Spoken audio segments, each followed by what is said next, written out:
You are not aware of your aliveness. You are busy with your psychological nonsense. Your thoughts, your emotions have become, your psychological reality has become far more important than your existential reality. What it means is, you are so enamored with your own petty creation that you're completely missing the grandeur of Creator's creation. That's what it means. You do all kinds of things, but if you truly value creation, the best thing that you can do is to pay attention and to experience it, isn't it? Yes or no? Most people are waiting for their life to change. Yes. So they can feel gratitude, to feel abundance, to feel whole. You know, that's the old model of cause and effect, you know. So if you're living with emptiness, you're living with lack, you're living with pain, most people have been conditioned that something out there has to take away this emptiness or feeling inside of them. But if you believe that you're creating your life and you're living by lack, well, lack isn't going to create abundance, right? So then it makes sense then that you don't really actually create wealth, you generate wealth, you generate abundance. So the moment you start teaching your body emotionally what that future is going to feel like before it's made manifest, well, your body, as the unconscious mind, believes it's living in that future in the present moment. Just sit down by yourself to visualize and daydream about your dreams, about the activities involved in that, about how you would struggle through, about what it would feel like to be victorious. All of it, the whole thing, the messy part, the ugly part. What would you say to yourself when it gets hard? That's what you need to do. To truly actualize a dream, we got to begin with seeing it and sensing it. The good, the bad, the easy, the difficult, and the victory. How you would like your life to be, what you would like your character to be 3 to 5 years down the road, if you were taking care of yourself like you were taking care of someone that you actually cared about. So you kind of have to split yourself into two people and treat yourself like someone you have respect for and that you want the best for. That's not easy because people don't necessarily have respect for themselves and they don't necessarily want what's the best for themselves because they have a lot of self-contempt and a lot of self-hatred, a lot of guilt. I think you have an obligation, it's one of the highest moral obligations, to treat yourself as if you're a creature of value. You got to start with that belief in your mind. I've got this.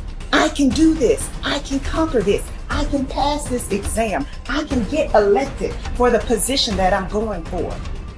I can create abundance in my life. These are the thoughts that you have to have in your mind in order to become successful. So what is it time for you to feel? What is it time for you to create? What do you need to do more or less of in order to get the results that you want? You have the power to become someone that even the deepest part of you trusts, someone you trust to succeed. Become the person that you know you can be. Stand up for your future, for your power, and for you to be something full of the worth that is in you. So most of us came up with our labels based on how we behaved. But really smart people can do stupid things. Really nice people can be mean. Mean people can be nice. And so if you judge yourself too soon, and most people's identity, their labels for themselves, who they think they are, has been based on their past and often many years ago. And so they don't update it. So the metaphor I'd give for identity is like, it's your comfort zone. It's not your goals. So if you took a temperature in the room and said 68 degrees is my comfort zone, physically, emotionally, financially, I want more in my relationship, I want more physically, energy-wise, I want more financially in my career, but this is what I'm used to.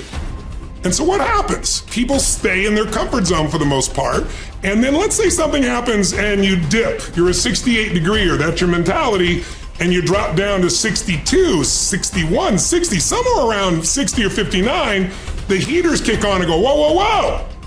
You're a 68 degree, what the hell are you doing? We've all experienced that. All of a sudden you go, I'm not gonna live like this anymore. I'm not gonna be in this relationship. I'm not gonna be fat like this. Boom, and you get this drive and you start to change. But what most people don't understand is it happens on the upper end too. Meaning, let's say you got momentum, you start crushing it, you start doing even better than you think. You go from 68 to 70, 88, you're at 98 degrees. Financially, emotionally, spiritually, whatever the metaphor is. And then what happens? You're going to say, hey, your brain goes, who the hell do you think you are? You're not a 98 degree here. Right? Get back to 68. And if nothing else, the heaters stop, you lose your drive, and that'll drift you back. And not enough, the air conditioner can kick on, and you start to kind of sabotage yourself till you get back to your comfort zone. So unless you expand your identity, change is temporary. It's like when someone says to me, I've stopped smoking, it's been 8 days. I go, why are you counting? And I say, why are you counting? So you can tell people how long you lasted this time? Like if I went to somebody and I said to you, hey, you know, Louis, you want a cigarette? You're not going to say, what brand is it? You go, no, Right. I'm not a smoker. Notice how people, I'm not one of those. That's not my identity.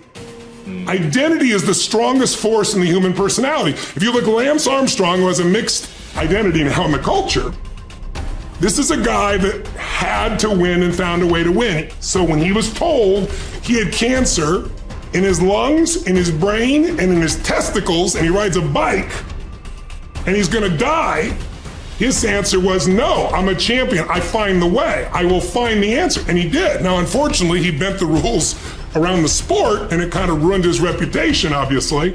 But that mentality, his identity is why he survived. Other people told they have cancer, and they're like, it's over, they give up, they start arranging their affairs.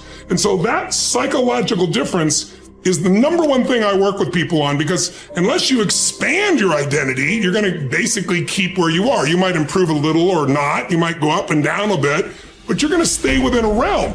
If you're going to have an explosive breakthrough to another level, physically, mentally, financially, spiritually, then we got to not only give you the tools, we got to shift that internal sense of who you really are and have you find that you are more than anything that's ever happened to you, that you can handle whatever shows up, even if it's incredibly scary or uncomfortable. Personal responsibility is true and wildly optimistic. And it is people's belief system and the value system that they cobble together over a lifetime that will lead them to reject that. And all I can say is reject it at your own peril for the following reason. Personal responsibility is about remembering you can do something and change. And I can sum up personal responsibility in a single quote by Kobe Bryant. Boos don't block dunks. That's personal responsibility. You can get so good at something that no matter how much people hate you, the best athletes in the world were paid millions of dollars and trained to stop Kobe Bryant from scoring. And yet he scored 81 points in a single game. So you can get so good no matter how much people hate you, no matter how much they're training and trying to defeat you, they can't. And that is the most exciting thing in the world to me. That, wait, you're saying that I can get so good at something that at least the vast majority of humanity can't stop me? There will always, of course, unfortunately, I don't yet believe that I am Kobe Bryant in anything that I care about. So, but that I can get better than the vast majority of humanity at something by dedicating my time and energy to that thing. That is so cool. That is so liberating. It's changed my life. It's given me hope. It got me up off the floor. It in every possible way, it has changed my life. It is the thing that I rely on when I'm feeling my most anxious. I'm like, I can get better at this. A word. And then I remember, that's right. Like if I put time and energy into this, I can get better. So it's okay if I'm actually not good at this. You have only to keep in mind the experiences you wish to meet in order to control your own future. Shakespeare expresses the same thought in another way. Assume a virtue if you have it not. Look the part, dress the part, act the part. Be successful in your own thoughts first. In other words, fake it till you make it. Basically, when it comes to personality traits, there is no difference between possessing them and pretending to have them. Dr. Carl Simonton said that mind, body, and emotions are a unitary system. I affect one and you affect the others. This means that you can pretend to be confident or courageous, and the cocktail of chemicals inside your body for those attributes will be created, and you will indeed feel confidence or courageous. Pretending you have a character trait such as confidence is not the same as pretending you can scale mountains or play the tuba. Those particular skills must be learned. Characteristics such as courage, confidence, and enthusiasm are created in the mind by the pictures you create, though. Acting as if sets a positive expectation. We believe something to be true and then act in a way that brings that assumption about. This can be a positive or negative force. The effect of self-fulfilling prophecies has been demonstrated by objective scientific experiments. In one study at the start of the 1968 school year, Dr. R. Rosenthal gave a non-verbal intelligence test to 18 classrooms of elementary school students in a Californian public school district. 20% of the students, selected randomly, not on test score, were then identified as intellectual bloomers, and their teachers were told they could expect to see remarkable intellectual gains in the coming year.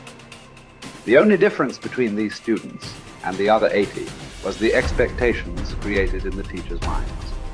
When both groups were retested 8 months later, the bloomers had gained in IQ points over the other group. This is significant because it shows that altered expectations can result in unconscious changes in behavior that dramatically change the outcome. In another study during the 1970s, 152 cancer patients were assessed based on their expectation and attitude about their treatment, and then each was monitored for 18 months. The results clearly indicated those with a positive expectation about the treatment got the best result.